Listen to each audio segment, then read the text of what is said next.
Εντάξει, έχει ξεκινήσει, οπότε μπορούμε να ξεκινήσουμε. Γεια σας σε όλους. So my talk will be in English from now on. I would like to thank you for being here, even in this kind of weird situation like we had COVID altogether. So today, I'm going to talk to you about black holes with primary hair. I will explain what primary hair means when we go into the talk.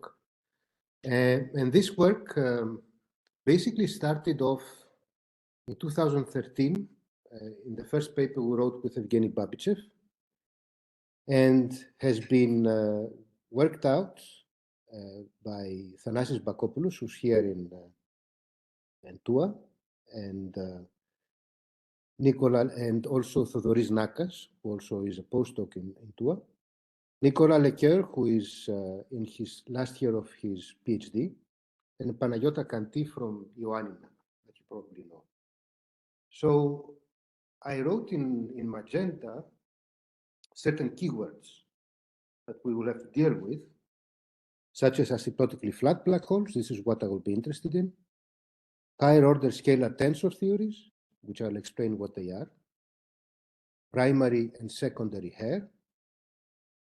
And general relativity modifications at the ultraviolet, so at high energies, which I will be addressing myself towards, not dark energy, but ultraviolet scales.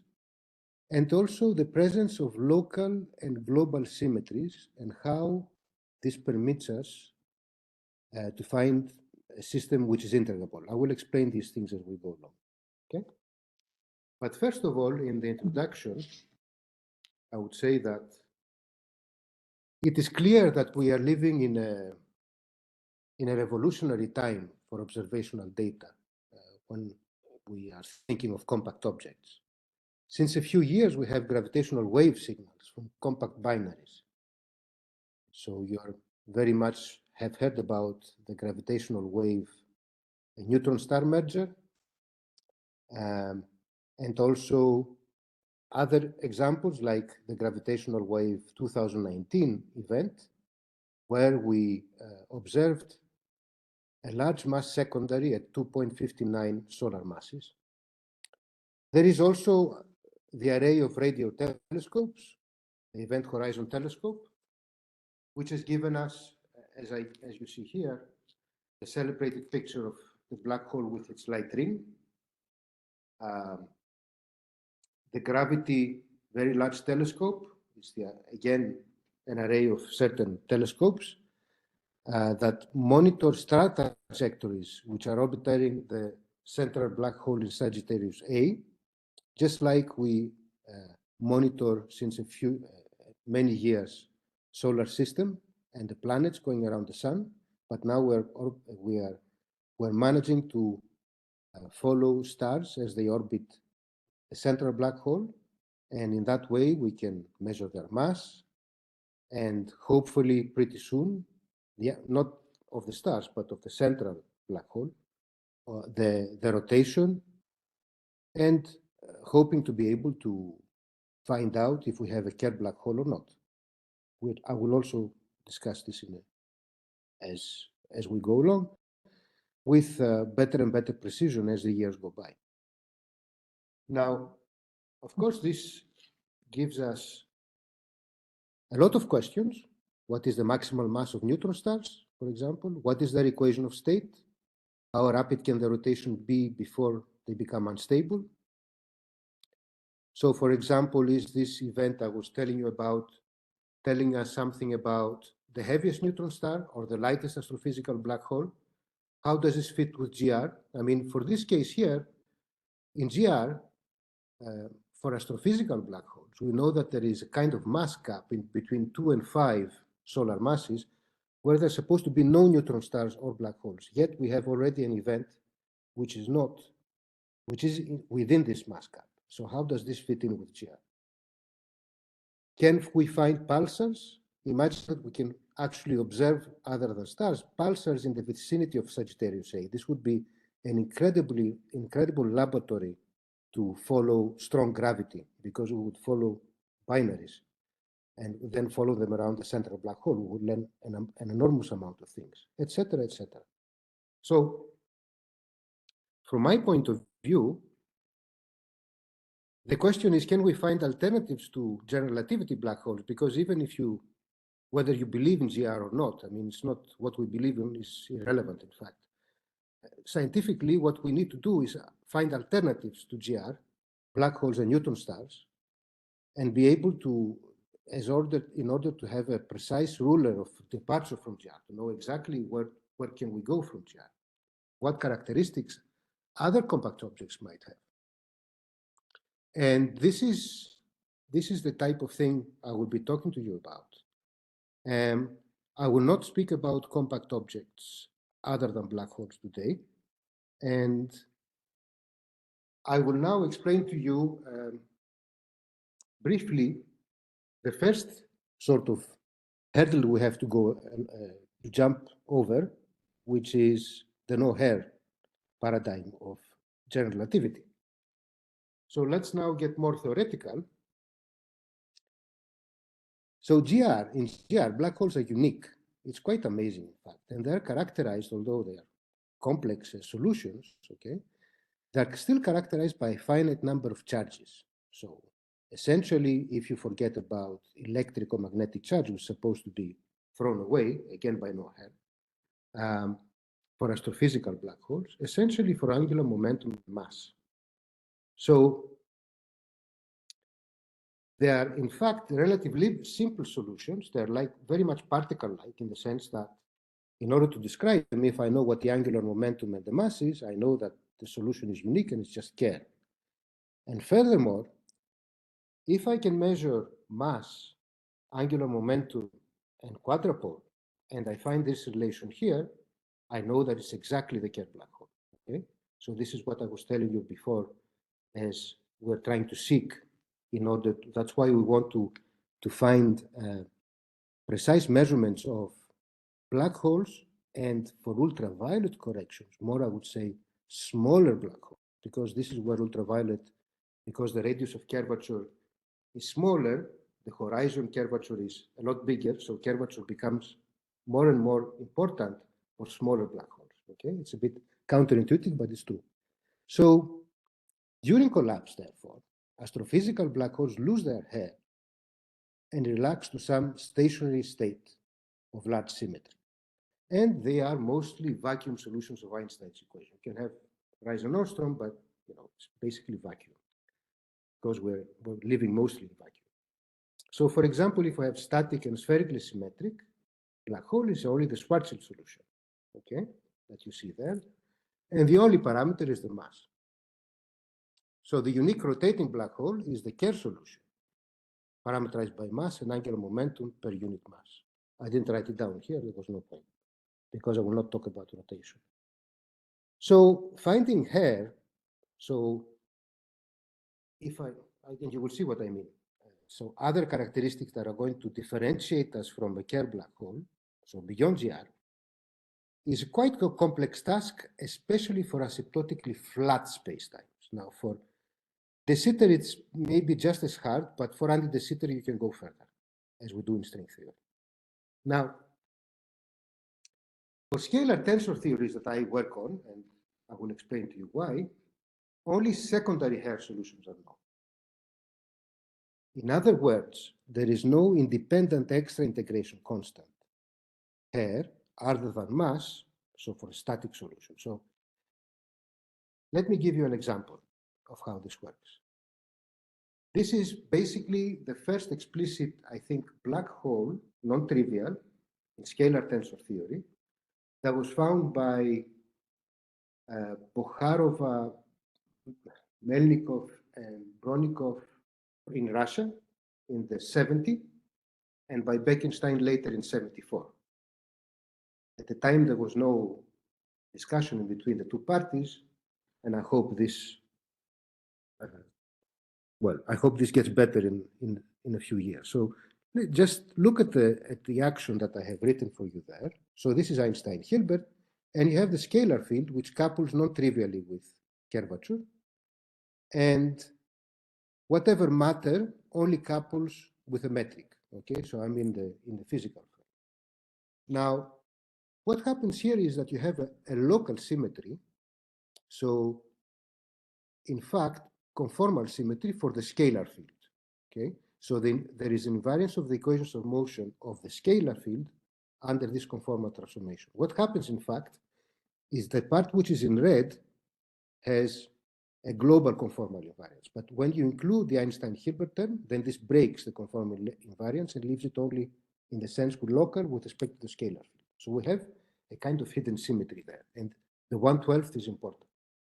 In that case, you can find a black hole with a non-trivial scalar field and secondary black hole here. Let me show you the example. You see it here. And this looks very much like Schwarzschild except for the square there. And in fact, the metric is identical to what you would have for an extremal Horizon-Nordstrom where the charge is equal to the mass. Okay, here you have like a square, and the inner and outer event horizons of Horizon-Nordstrom are the same, and this gives you a perfect square. The scalar field here is not trivial, and it's given by this. But the characteristic of the solution is what? Is that it's different from Schwarzschild, okay? But it's still parameterized by a single integration constant, the mass of the black hole. This is why we call M a secondary hair, or the scalar itself only has the mass to describe it. You still have only one integration parameter.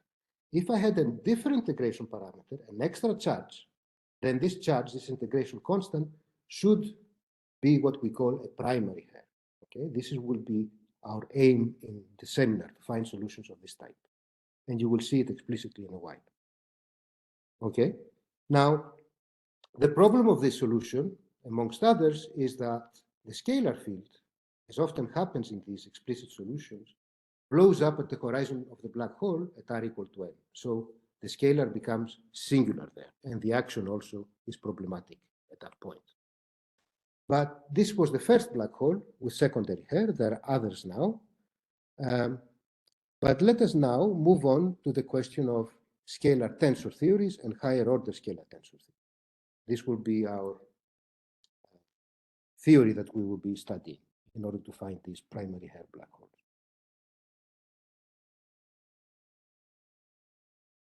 So let me just be brief here because I don't need to look into detail at these scalar tensor theories, but historically, this goes back to Branson, Dicke, and Jordan. And then, as it was discovered in the 70s by Gregory Hordensky of these higher order scalar tensor theories, and then we thought that we found out that Hordensky could go beyond Hordensky, beyond Hordensky, and then we had those theories, the degenerate higher order scalar tensor theories, which were discussed by many people, amongst them the ones here at the beginning. Now, why not just take Brands-Dicke? Brands-Dicke are just with up to 2 derivatives in the action, but the point is that because of no hair theorems, it is quite easy to see that in that case, you can only have GR black hole solutions. So you don't have any hair, except if you add, weird potentials or phantom fields, etc. So if we want hairy black holes, we need to go to higher derivative theories. So we have to go to Hordensky, beyond, and those theories. Now, I do not think there's anything fundamental about scalar tensor theories.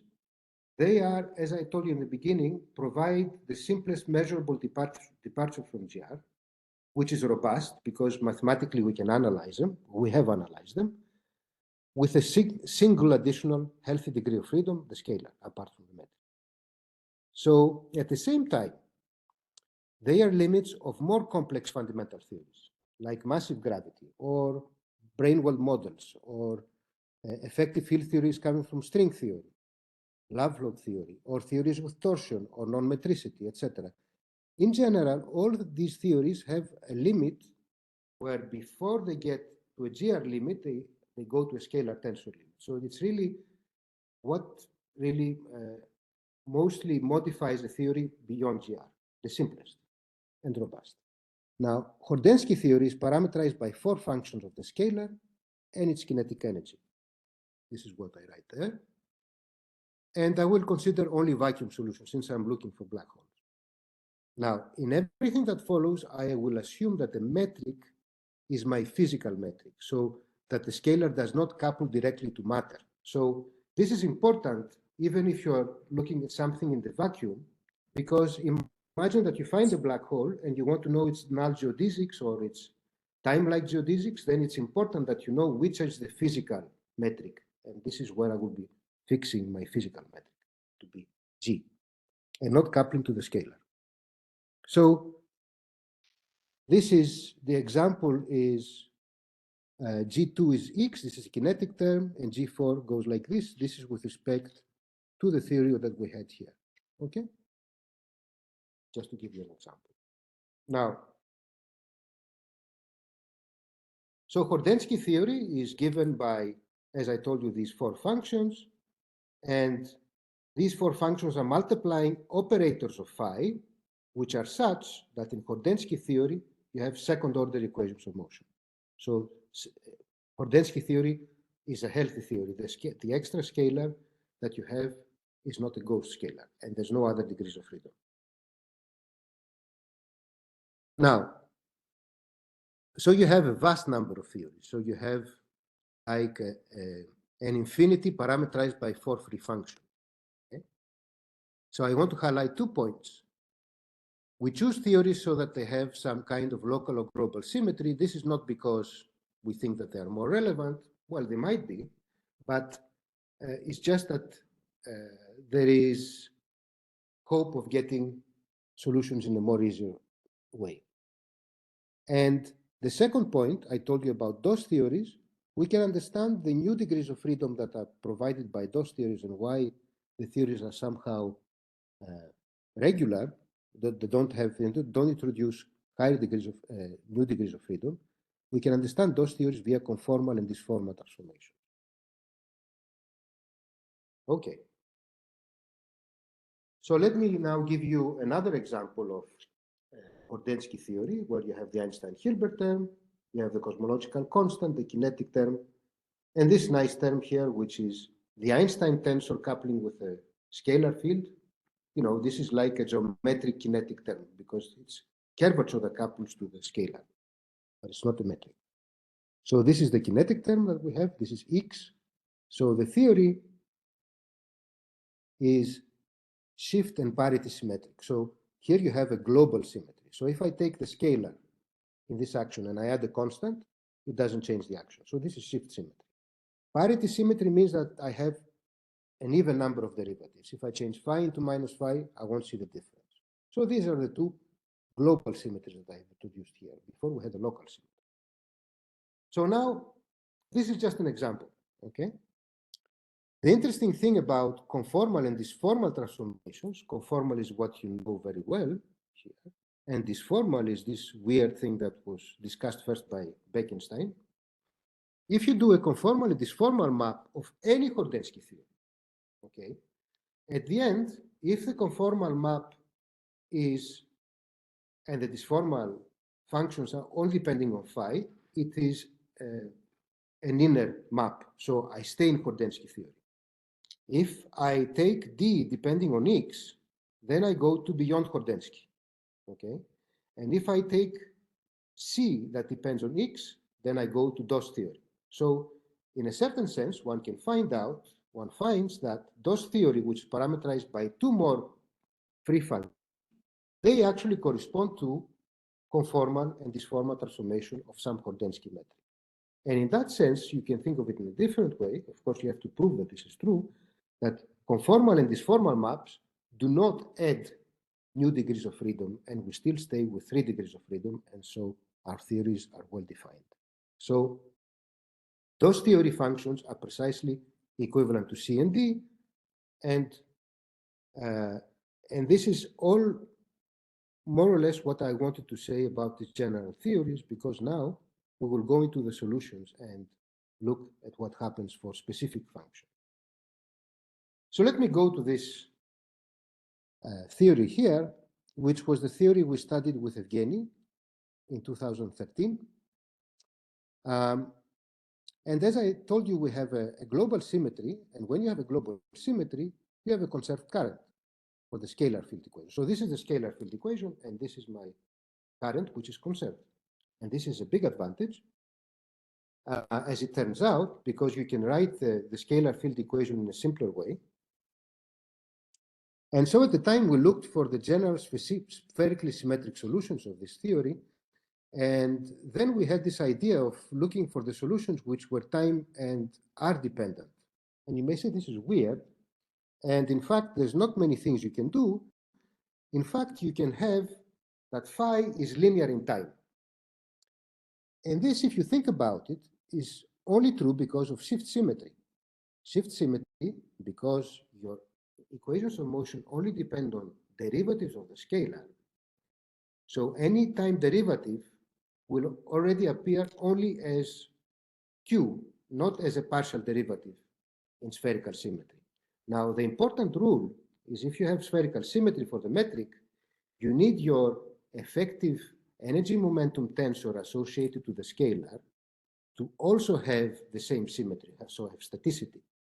But T mu nu being static does not mean that phi cannot be linearly time dependent. And this is the idea.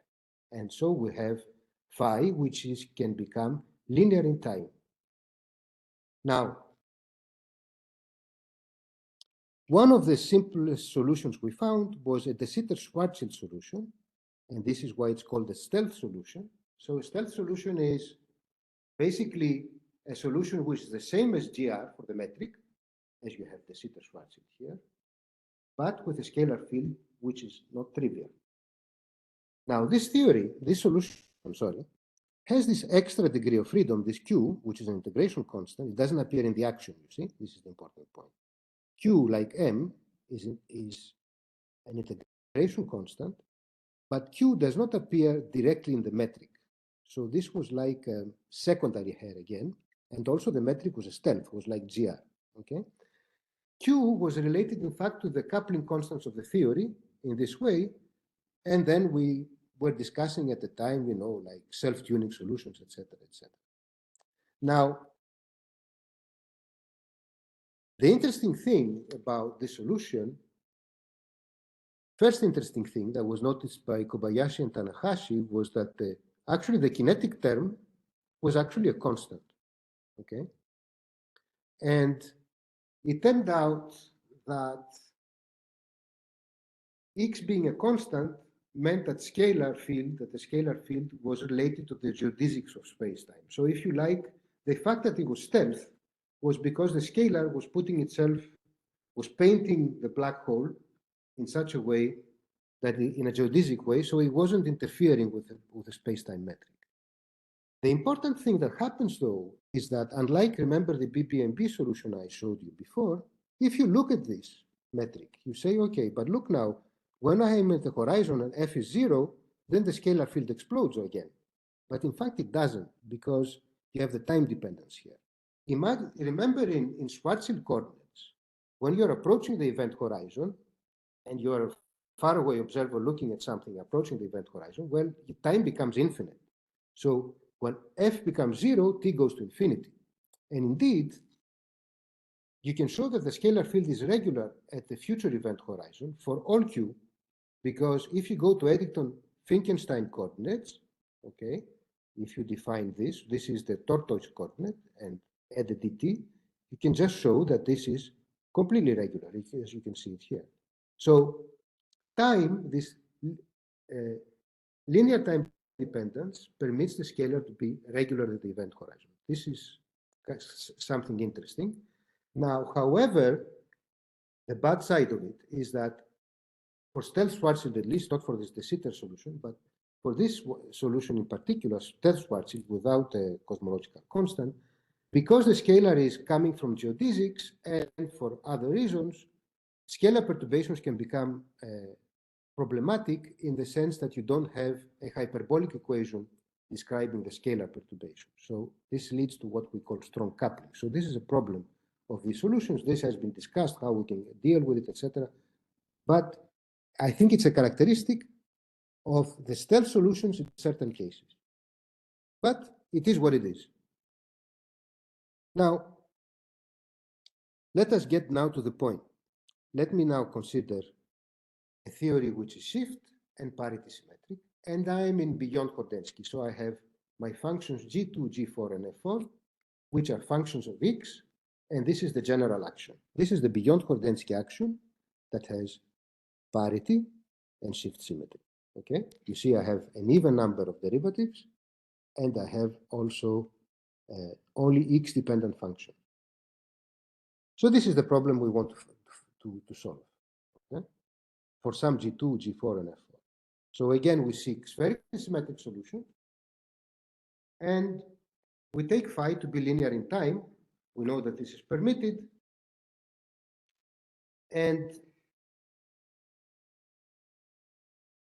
when you work on this a sufficient number of years, from 2013, and looking at the equations for a long time, I mean, we started studying the problem with Q equal to 0, and then we found some nice solutions, and then we said, oh, maybe we can introduce Q and see what happens. And once you introduce this functional Z there in the field equation, which basically replaces F4, and after a bit of work, you know, actually quite a lot of work, you see that the equations of motion go down to these three, I mean, quite simple equations. If you ever worked on this type of problem, you know, it can be quite complex. And more importantly, the equations are exactly solvable. So in the sense that it's an integrable system, which I will explain what I mean right now. So here I need to figure out f, h, and psi, right? These are the three functions to figure out. And of course, there are three equations that I've written there.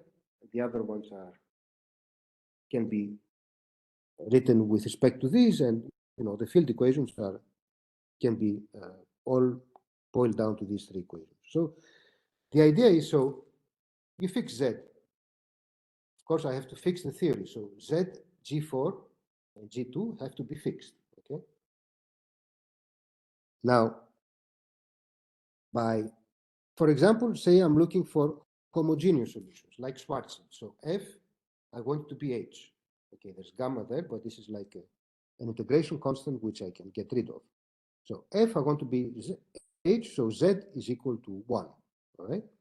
Then I look at this equation here, and this immediately tells me that this is an equation, you see, where everything is related only to X. There's no derivatives here. It's just an algebraic equation. Okay. So if I say that G2 and G4 are linearly dependent, for example, I can solve this equation. Okay. Z is 1. I can solve this equation, and I would find what X is, and therefore what psi is up to an integral. And then when I know that, then I just go here, and this is just an integral of this thing on the right, and I can just solve it. Okay. And this is what you can do. So I'm taking Z equal to gamma, F equal to H, and I'm taking analytic functions of G2 and G4. Actually, we're taking G2 and G4 to be linearly dependent to each other. G4 minus 1. 1 is the Planck scale, basically, where n is a natural number. Okay? So Thanasis, Thodoris, Nikos, not forgetting anyone? No. Have worked out this problem, and also there was Olaf Bake, Mokhtar Hussain, Adolfo Cisterna. They worked out the solutions for n, in general case actually, for any n, but here I will show you the example we found, which was in a way the simplest one, where we just take n equal to 2. So G2, you see, is x squared. We have a k essence term. G4 is this x squared term, and F4 is eta. For n natural, these are just analytic functions. Actually, this is important. I will give you an argument why this is so after. And eta and lambda are coupling constants of the theory. Now, it's important to note that nor Q nor any other integration constant appears in the action. Okay, so this is, so you have everything with respect to coupling constants, which are actually just action dependent. Okay, eta and lambda, which is positive. Sorry, I need some coffee. So we seek spherically symmetric solutions of this theory here.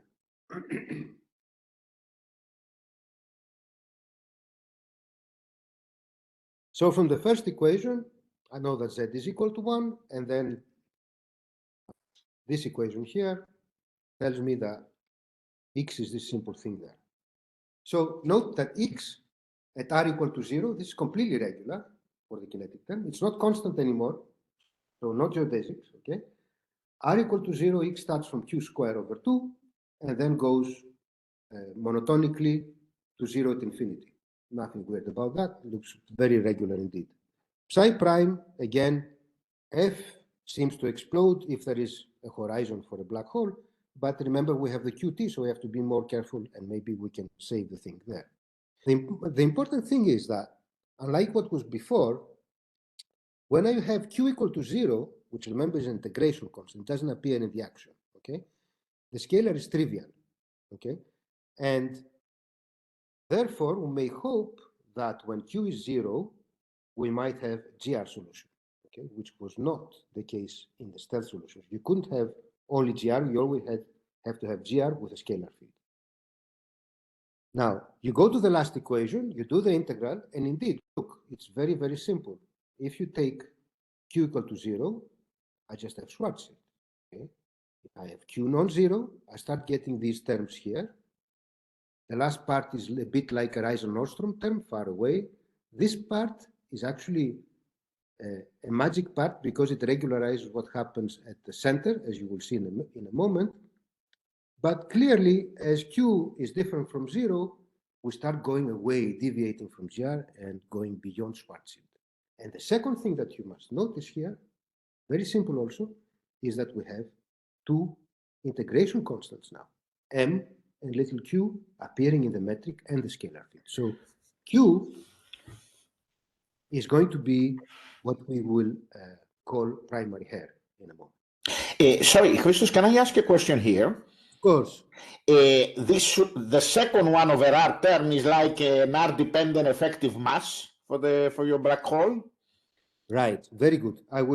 Let me just wait until the next slide. Okay, okay, thank you. Christos, let me ask you also one question myself.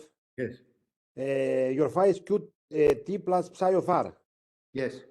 And you excluded the previous solution with 1 over R minus M, the original one, because it becomes infinite at R equals M.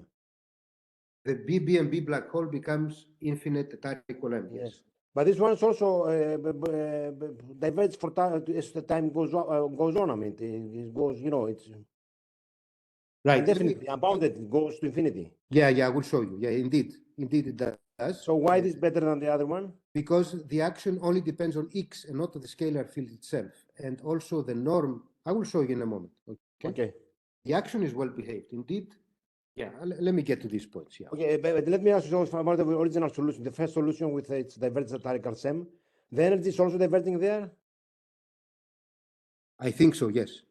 Okay, that's because that's important. Phi divergence doesn't say much. I mean, but the energy says a lot. Okay. This is for BB&B, yes. Okay, thanks. Okay. Right. If it's not clear, tell me again, all right? Now, the scalar is always regular on the horizon, independently of the value of Q. Basically, it will work like it worked out before, but I will go to it in a moment. Now, let us look at F, how F behaves far away and close to the origin. Okay? Far away, the black hole is like Reisen-Nordstrom. Okay? Now, you see here, and this is the answer to Nikos. Basically, I added up this constant term, which I can add, okay, so that M is really my ADM mass. So far away, Q does not play any role to the mass. Otherwise, of course, there is a term of like 1 over R coming from Q, but since M and Q are independent, I fix this constant so that M really stands for the ADM mass, as I can do an ADM integral, okay, and show. And Q comes in like an effective Nordstrom term in R square at R going to infinity. So everything is, Newtonian mass, everything is working fine, but different from Schwarzschild, okay? Now, close to the origin, okay, we have this thing here. Now, 1, so that's very important because it's going to be regular, and this is going like de Sitter. But of course, we have the would-be mass term at infinity. Here is including 1 over R, okay? Now, for the horizon, it all depends if eta is negative or positive. If eta is negative, what happens in blue, you have GR, this is Schwarzschild, and as eta becomes more and more negative, basically you have the same mathematics as for a Schwarzschild black hole. You always have one event horizon, and in this case, the event horizon is fatter. Because of Q, the event horizon is getting bigger, okay? Now, if eta is negative, then things get more interesting because eta positive, sorry. Because then I start having, depending on eta being smaller as I turn it on, okay, I have one horizon, just like Schwarzschild, but smaller now than GR, which is at 1, you see here. And then I start having, all of a sudden, I have 3 horizons as I have there, okay? And then I'm starting to have 2 horizons, just like Nordstrom, with an inner horizon here. Until at some point, I'm starting to have a naked singularity in this case, okay? So we have a unique horizon greater than Schwarzschild radius, or 1, 2, and 3 horizons smaller than Schwarzschild. Now, the thing that intrigued us is what happens if this term is 0? Because now M and Q, all right, are integration constant. This is like my mass and charge. So what happens if this guy is exactly 0? And indeed, in that case, the central singularity completely disappears. Actually, the metric becomes C infinite at R equal to 0, not only C2, C infinite, okay? And all curvature invariants are therefore infinitely regular, okay? And the metric is either a black hole, which is regular, what we call a regular black hole, okay? Or a soliton, like we have here. So this depends on how important is M over lambda, M basically, because once you have a regular black hole, you have traded in one of the integration constants, and it only depends on the mass now, which is this guy here. So these solutions are different from GR, and even in the case where we have this condition here, become a regular black hole. Okay? Now, by the way, this is for n equal to 2, but it's actually true for almost every n. I will describe the cases which are special in a moment. But let me go now to the scalar. All right, so the scalar field turns out to be regular at all future event or inner horizons, okay? Just like I explained before, what I have to do is go to Eddington-Finkelstein advanced coordinates, just we do in GR to show that we can go within the horizon is only a coordinate singularity. And then, I haven't written it out explicitly here, but the phi, the scalar field, as a function of V and R, is completely regular at all event and inner horizon. Here. This is for the case, this is what I drew here. I was very, since I wouldn't have the map, the blackboard, I was very lazy, and I took a figure from Kyriakos, the student's PhD, where he does talk about Nordstrom, and it's Carter-Penrose diagram. This is what I was showing you here. Now, far away, as Alex noticed, the scalar is linear in the V coordinate. So it is a null coordinate, in fact, far away, the scalar field. But now this is what it is, but the action itself, okay, is everywhere regular because remember, phi depends only on derivatives of scalar. So it's going to be actually constant, the action everywhere. And the norm associated to the conserved current, nabla mu j mu, as I told you, is actually also regular. And as the guys showed in a very nice way in their paper, scalar hair is actually a nether charge, okay, associated to this conserved current.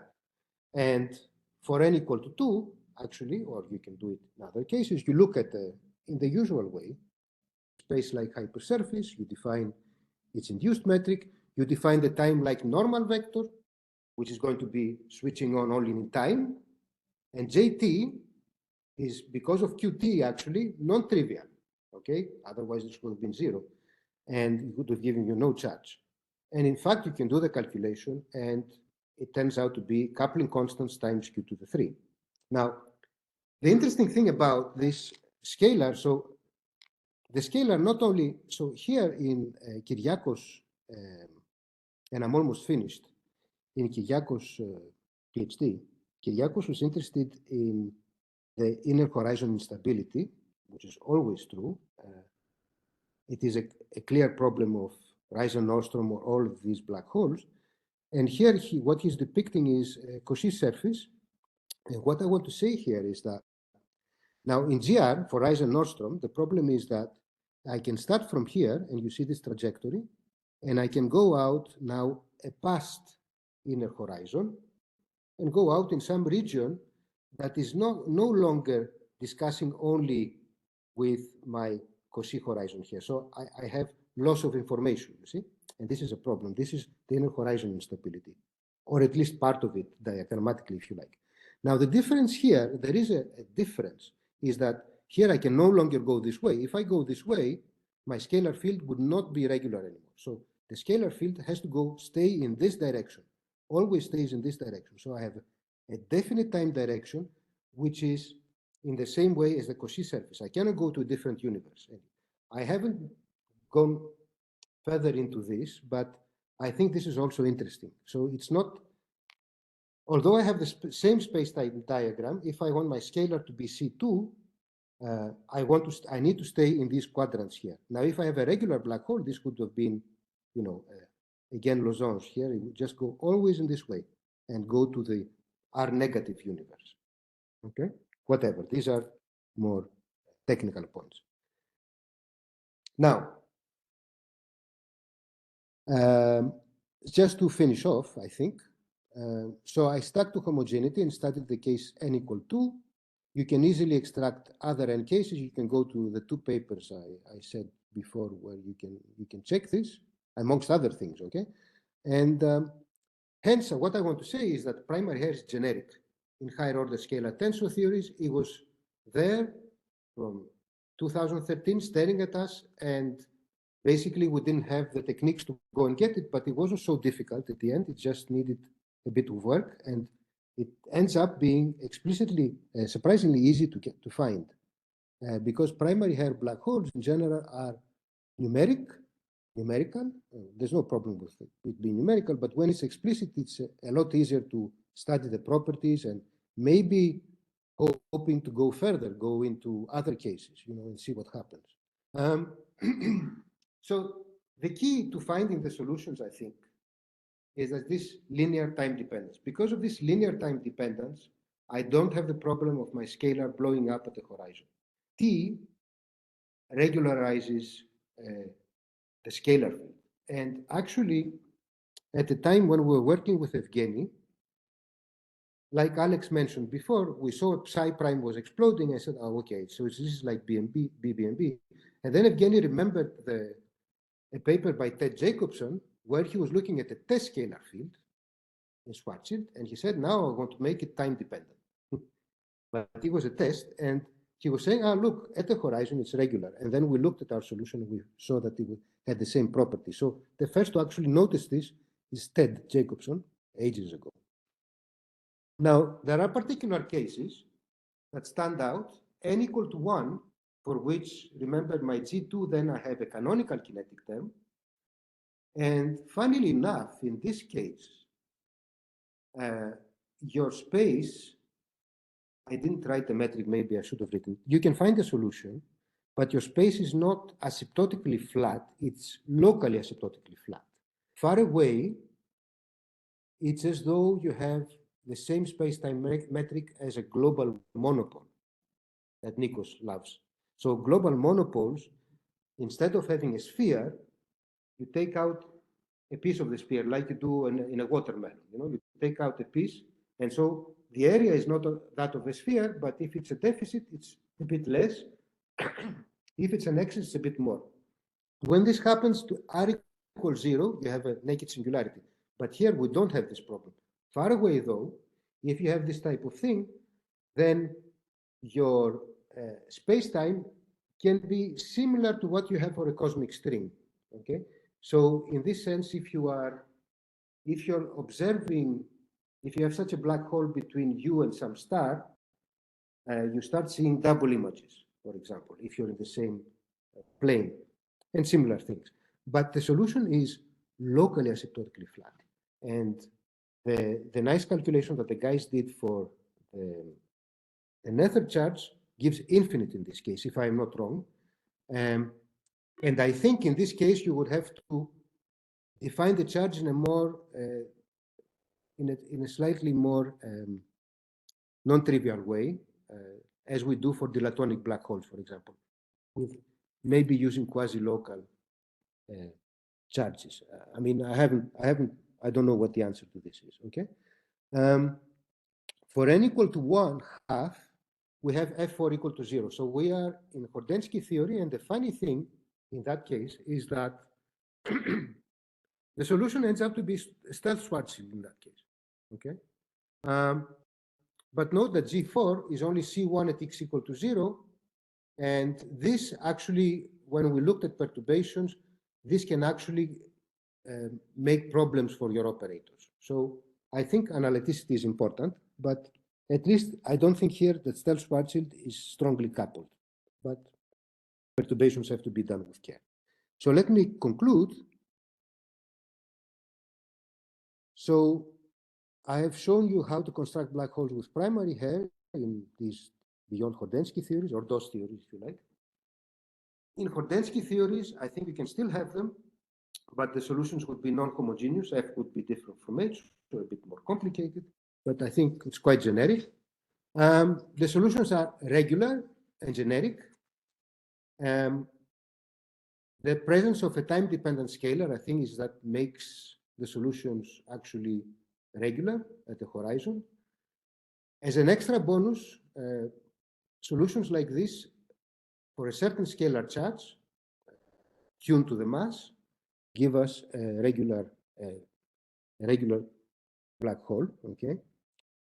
Without, and here I insist here because, you know, regular black holes have been known, but usually one gets them without an action, or then gets them with an action that depends on the mass, or then you have some kind of fine tuning.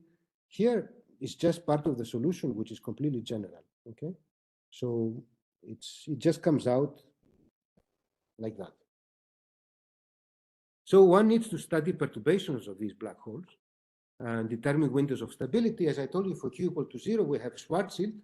So this is kind of interesting. We can have a kind of a scalarization, but here you switch on Q and you have only one solution, but you go smoothly from one to the other. Okay, one can study which of the two is stable, for which Q you have stability. We have already looked a bit at axial perturbations, and they are well behaved with a well-defined Schrödinger potential, which is definite positive, as long as the theory functions are C2. Now, scalar perturbations are far more involved. Actually, there is no real understanding of what happens there. But since we have that Q equal to 0 gives us GR, we can see explicitly maybe how things work out. So this is work in progress. As I argued, the scalar defines a time direction. And so does this make things better for inner horizon stability? So is this even better than GR in this sense? This is something that can be, is interesting to think about. And of course, the most interesting is, can we find rotating counterparts to these solutions? Okay, this is this is the real important question, because I think it is quite normal to expect that astrophysical black holes are going to be rotating. There's no reason for them to be non-rotating. So it would be interesting to find, other than the Kerr solution, there are some explicit ones, but there are strong coupling problems, whereas this here seems to be more regular, let's say. And the last point is, as I told you, X is constant for the stealth solutions, and here it's like at r equal to 0, the solution is like a time-like geodesic. At r equal to infinity goes to Waldner geodesic. So X starts from a constant and goes to a constant again. So the question is there some kind of geometric interpretation for this type of scalars here? Or maybe there isn't. Anyway, so as you see, I finished. Oh, I think I finished on time. And thank you for your attention. And please, if you have any questions, I'll be happy to answer you, if I can. Ευχαριστούμε πολύ. Ναι, μισό λεπτό να σταματήσω την καταγραφή.